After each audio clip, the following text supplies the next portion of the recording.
হ্যাঁ, দেখলাম যে গঙ্গাসাগর ব্রিজের জন্য নাকি 500 কোটি টাকা অ্যালটমেন্ট হয়েছে। ব্রিজ হলে আমরা সাগরদ্বীপবাসী অত্যন্ত খুশি হব, এর থেকে আনন্দের আর কথা হতে পারে না। কিন্তু এই রাজ্য সরকারের পক্ষে সাগরদ্বীপে ব্রিজ করা সম্ভব নয়। গতবারে ফিনান্সিয়াল বাজেটে আমরা দেখেছিলাম এই গঙ্গাসাগর ব্রিজের জন্য নাকি 200 কোটি টাকা অ্যালটমেন্ট করা হয়েছিল। সে টাকা কোথায় গেল? আর এদিকে সাগরদ্বীপের তৃণমূলের সব নেতারা অভিনন্দন যাত্রা, ব্রিজই হলো না, শুধু ঘোষণা হলো 200 কোটি টাকা গত ফিনান্সিয়াল বাজেটে প্রস্তাব এলো, তাতে তৃণমূলের নেতারা যেন ব্রিজ হয়ে গেছে, অভিনন্দন যাত্রা, ঢাক ঢোল পিটিয়ে। কিন্তু এখনো কোনো কিছু আমরা দেখতে পেলাম না।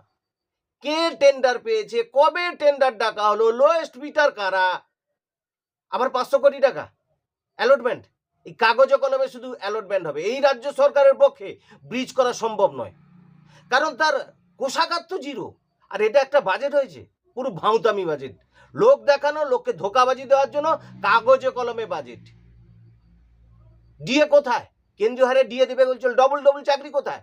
আর ব্রিজ করবে? অসম্ভব, অসম্ভব। এই রাজ্য সরকার ব্রিজ করতে পারবে না।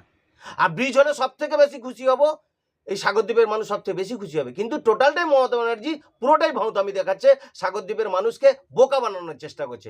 মানুষও বুঝে গেছে। এর থেকে আর কি বলি বলুন তো? অরুণাভ দাস, মথুরাপুর সাংগঠনিক জেলা হ্যান্ডলুম অ্যান্ড ওয়েভার সেলের কনভেনার, ভারতীয় জনতা পার্টি।